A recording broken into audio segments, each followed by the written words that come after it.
다석 사상으로 찾는 참 삶의 길 깨달음 공부 96번째 시간입니다. 오늘은 진복 8단, 진복 8단이라는 제목으로 말씀드리겠습니다. 인생을 고통의 연속이라고 한 석가는 행복이란 말도 잘 쓰지 않았습니다.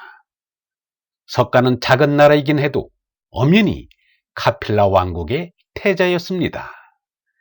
예수는 갈릴리 시골에 살던 목수의 아들이었습니다. 그런데도 예수는 행복이란 말을 썼습니다. 산상 수훈천머리에 8가지 종류의 복된 사람들이 잇따라 언급됩니다.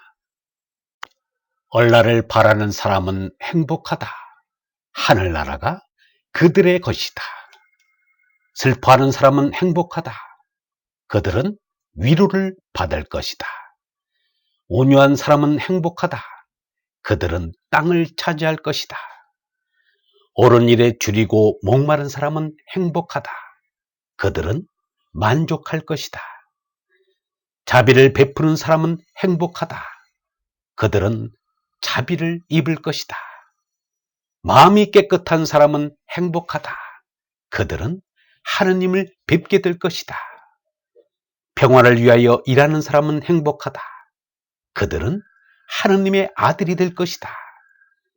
옳은 일을 하다가 박해를 받는 사람은 행복하다. 하늘나라가 그들의 것이다. 나 때문에 모욕을 당하고 박해를 받으며 터무니없는 말로 가진 비난을 다 받게 되면 너희는 행복하다. 기뻐하고 즐거워하여라. 그런데 예수가 말하는 행복은 세상 사람들이 행복하다고 하는 것과 전혀 다르다는 것을 알 수 있습니다. 예수는 오로지 하느님이 주신 얼생명으로 선난 하느님 아들의 사명을 다하는 데서 오는 기쁨을 행복이라고 말하였습니다. 이것을 얼라의 행복이라고 하겠습니다. 예수의 행복은 얼라로 하느님 아버지와 하나 되는 것이었습니다. 아버지와 나는 하나이다. 이 한마디가 예수가 말하는 사상의 정수요 핵심입니다. 예수의 얼라는 하느님으로부터 받은 얼생명입니다. 그러니 얼라로 하느님과 하나인 것은 자연스럽고도 당연한 것입니다. 아버지와 나는 하나라는 말에 대한 예수의 설명이 그 뒤에 이어집니다. 아버지께서는 나에게 거룩한 일을 맡겨 세상에 보내주셨다. 너희는 내가 하느님의 아들이라고 한 말 때문에 하느님을 모독한다고 하느냐? 내가 아버지의 일을 하지 않고 있다면 나를 믿지 않아도 좋다. 그러나 내가 그 일을 하고 있으니 나를 믿지 않더라도 내가 하는 일만은 믿어야 할 것이 아니냐? 그러면 너희는 아버지께서 내 안에 계시고 또 내가 아버지 안에 있다는 것을 확실히 알게 될 것이다. 예수가 행한 아버지 하느님의 거룩한 일은 하느님의 말씀을 세상 사람들에게 알리고 차별 없는 사랑을 베푼 것입니다. 예수는 이 거룩한 일에 목숨을 걸고 어려운 일도 행복하게 해 나갔습니다.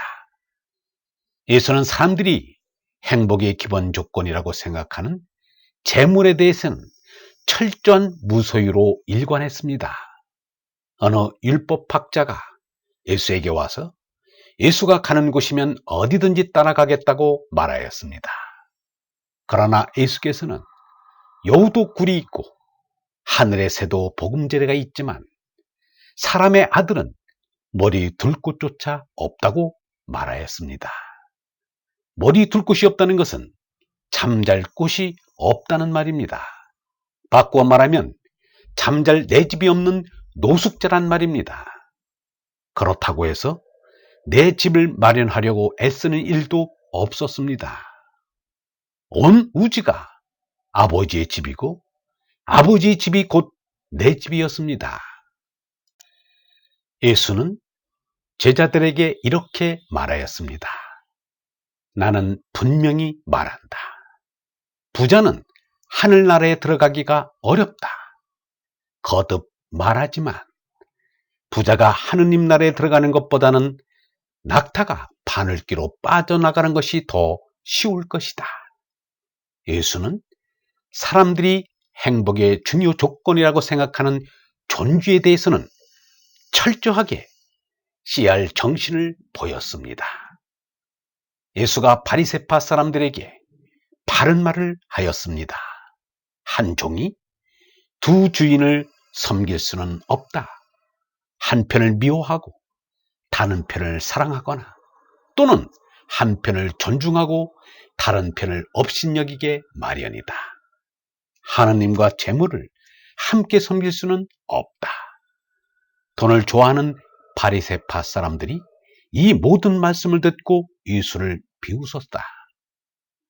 그래서 예수께서는 그들에게 너희는 사람들 앞에서 옳은 채 한다. 그러나 하느님께서는 너희의 마음보를 다 아신다. 사실 사람들에게 떠받들리는 것이 하느님께는 가증스럽게 보이는 것이다 하고 말씀하셨다. 하느님을 진정 사랑하는 얼번 여러분, 우리의 힘은 오로지 하느님뿐임을 굳게 믿고 힘껏 따릅시다. 영성신학원 다속아카데미의 하늘소리였습니다.